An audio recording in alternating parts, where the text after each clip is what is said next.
Hello, I'm Monica Kuzminskaita. I'm a health and nutrition psychologist, and this is podcast Spoonful of Reason. And today we discuss prevailing myths in psychology. There are quite a few myths surrounding psychology, counseling services, and therapy. Myths are a greater obstacle to receiving appropriate and effective services and assistance than the availability or cost of these services. Although help could be efficient for many people, at best only half of them actually seek professional help. Pity. First of all, there is a stigma attached to seeing psychologists, psychotherapists, and psychiatrists. Mental health issues continue to be marked by a strong cultural stigma. While there is no shame in having a cold or COVID, not having the necessary knowledge or skills to deal with psychological problems seems to imply a lack of self esteem, strength, or sanity. In fact, this self aggrandizing attitude alone creates, or at least perpetuates or exacerbates, some of the problems. We all have our quirks and make mistakes. A healthy dose of modesty allows us to notice the first signs of problematic situation and recognize that we lack knowledge, skills, habits, or anything else that could improve the situation quickly and effectively. Denying problems and sweeping them under the rug has never helped anyone. I'm not saying that any unusual situation is a problem. Still, without analyzing and evaluating the available information as objectively as possible, we will never learn to assess whether something that is happening to us is a sign of serious problem or just an unusual occurrence that does not require much attention. Everyone always has some difficulties, and everyone always deals with them in some way or ignores them. Next, mental health it's not just for people who are ill or experiencing severe crisis. Just as exercise is not only physical therapy for those recovering from trauma or illness, but is also essential for maintaining overall health. Mental health not only helps to overcome difficulties, but also helps us to grow, improve, and adapt better. The principles that help us heal and recover also help us develop and act as preventive measures. None of us stops changing and maturing until our last breath, so specialists can help with any issue and that is currently relevant or interesting to you. If a person seeks help from mental health professionals, it doesn't mean that they are weak, lack willpower, or do not adhere to strong moral principles. Individualistic cultural traditions still fuel such beliefs. We still think that we have to deal with everything on our own, otherwise, we are failures as individuals. However, it takes a lot of strength to say, I need help, and even more to openly talk about the difficulties you're facing. We do not choose our problems, even if we can sometimes see our own actions that led to the current consequences. However, this is far from always being true. Life challenges always have many causes and many solutions, and an outside perspective often helps us to see the best ways forward and encourages us to take them. Talking to friends or anyone who can act as objective evaluator is a good way to do this. Speaking of friends, we as friends are usually too quick to share our subjective decisions and assessments. Perhaps one day we will learn to be better listeners, but for now, we are better served by disinterested professionals who are trained in listening, objectivity, and the principles of mental functioning. Mental health issues are not contagious.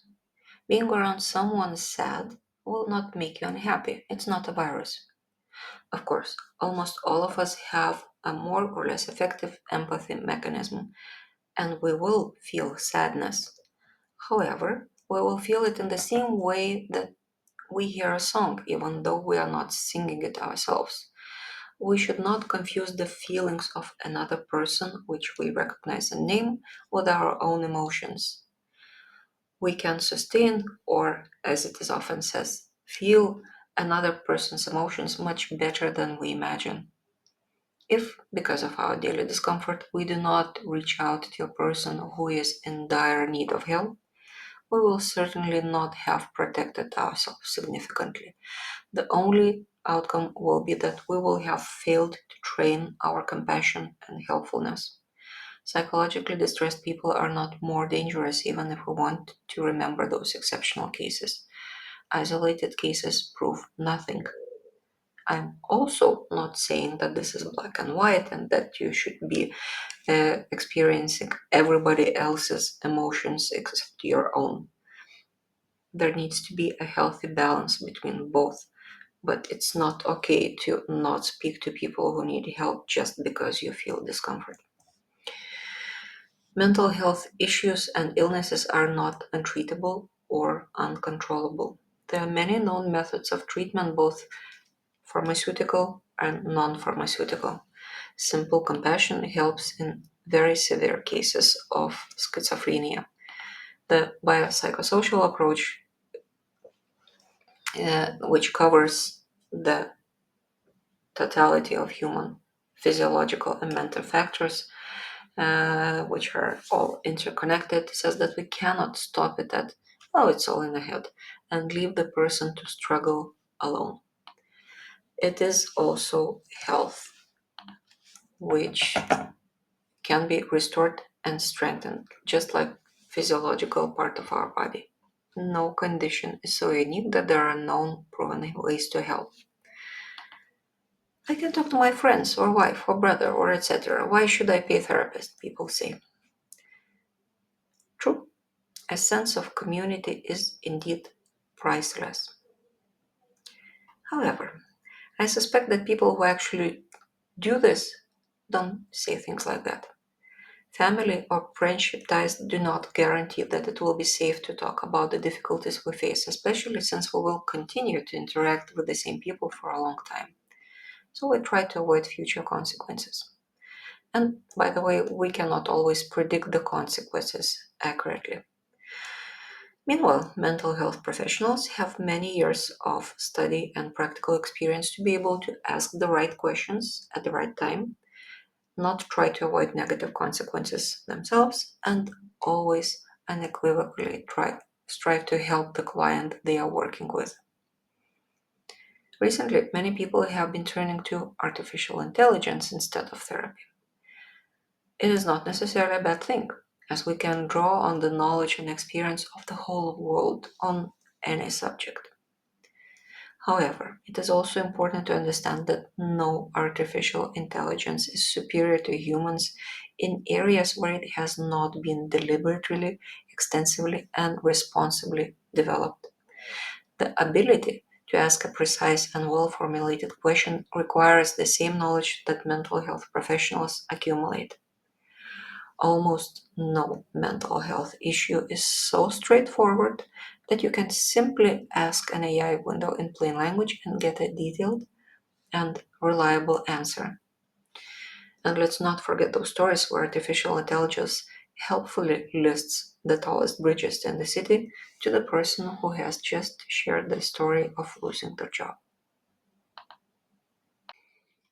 You're the expert here. Do something to make me feel better is another common myth. Unfortunately, no one teaches mind reading or mind control, and until we discover reliable and scientifically proven methods, the main action takes place in the client's mind through the client's efforts.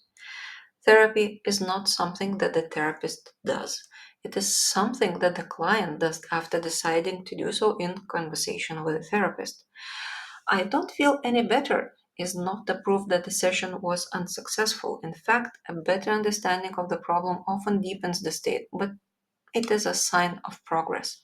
It should be expected and one should be prepared for it, but only through such work can a better result be achieved. Just as removing a bandage that has stuck to the wound hurts more, the wound cannot heal otherwise.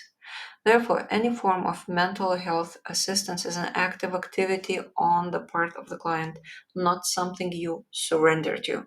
There are certainly interesting clients who come to specialists for an adventure, thinking, I'm curious to see how everything works here.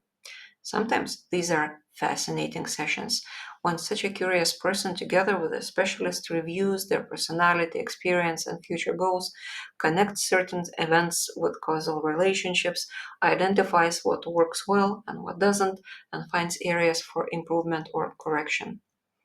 Other times, when such information is lacking, when there is no topic for discussion or so called request, then there is no tangible result. Mental health session is not a consultation with fortune teller or astrologer. Moments of breakthrough or enlightenment are important in therapy as if everything falls into place or finally comes into focus. The fact that such a moment did not come during the first or 30th session does not mean the therapy is not working. It means that the problem is deeper. No open conversation about important things is without benefit. But if we expect quick and profound help, this can only happen through a miraculously rare coincidence. The human psyche is a very complex entity that cannot be adjusted to a significantly different balance with a single push.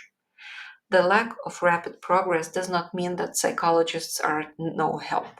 Most often than not, it means that the psyche is precisely that multifaceted, multi-layered, with many self-defense mechanisms, and most likely operates in the context of determination to change. Movies have undoubtedly contributed to a broad understanding or misunderstanding of how therapy sessions work, how therapists behave or look, and how problems are solved. Artistic creation has done the same damage in many areas in terms of how human relationships work, what sex life looks like, how people achieve their goals, or how historical events unfold. It is not uncommon for us to turn off our objective inner evaluator and silence the much needed inner voice that says, it's just a movie. In reality, there are as many ways and forms as there are people. Sometimes it happens quickly and deeply. Sometimes it takes months or years, and sometimes one side gives up without seeing results. When both sides agree and stick to the agreement, it is very helpful to check what problems are currently relevant and what are we trying to solve. The answer may be different each time, and it does not necessarily mean that we are going down the wrong path. Understanding why something is end of the world one day and a trifle the next is also part of self-discovery. All psychologists are like that. Doesn't work in the real world either. A specialist's personality is one of their tools of trade. No two people are alike, and that's great. It means that you can find someone who suits you better. Although years of practice make it much easier to communicate with different people, we cannot change deeply rooted characteristics such as temperament. And that's really great. A therapist is not and should not be a robot. It is probably important to mention that the practical differences between very mental health professionals exist. Psychiatrists are medical doctors, and they are the only ones who prescribe medication for severe mental conditions. Psychotherapists, who may or may not be medical doctors, have undergone in depth training in a particular branch of psychotherapy and apply their knowledge to help people heal and recover from severe conditions using non pharmaceutical treatments. Medication and talk therapy go really well together. In many cases, psychotherapy without medication is sufficient. Psychologists have completed psychology studies, bachelor's and master's degrees, and may or may not be therapists, but they are appropriately trained to work with both problems and development. Not all psychotherapists are psychologists, not all psychologists are psychotherapists, but they will all help you choose the most suitable one for your case. There is also a popular myth about major changes in personality structure. Significant changes are neither a sign of therapeutic success nor failure. The most important changes are often not visible externally. The most important thing is whether we see our reactions to life circumstances as helpful or harmful. If we are satisfied with how we deal with life, regardless of whether others see these reactions or not, then the result is good. Significant changes can help us break free from past circumstances and the difficulties they cause, but they can also be a vain attempt to escape reality. Therefore, it is essential not to jump to conclusions when evaluating the individual details of the context, because it's always enjoyable to feel understanding and right. However, this pleasure is rarely an indicator of justice and objectivity. To sum up, if you are not ashamed to have a cold, you should not be embarrassed to seek help from mental health professionals, unless you consider yourself omnipotent, which could be shameful.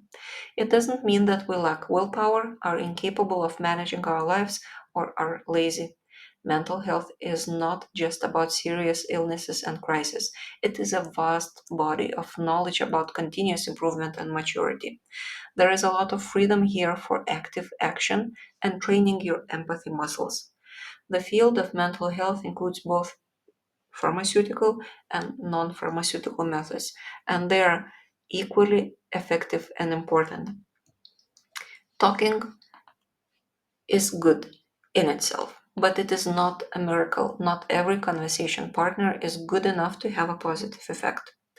A consultation involves both sides of the conversation. It is not just listening. It is not a consultation with a fortune teller or astrologers. The therapist does not read or control thoughts. Furthermore, the therapist does not know any magical ways to open anyone else's eyes to understanding. It is a joint effort, and it takes as long as it takes for that particular person, regardless of whether this is visible to someone from outside or not.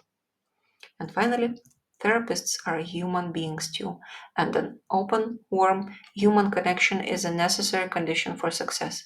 It is, if such a connection does not develop, there is bound to be another therapist somewhere with whom such connection will develop. I hope that after reading or listening to these thoughts, you will gain a more objective understanding of what mental health is and what it is not, and take a step towards improving your well being. I'm Monica Kuzminskaite. I'm health and nutrition psychologist.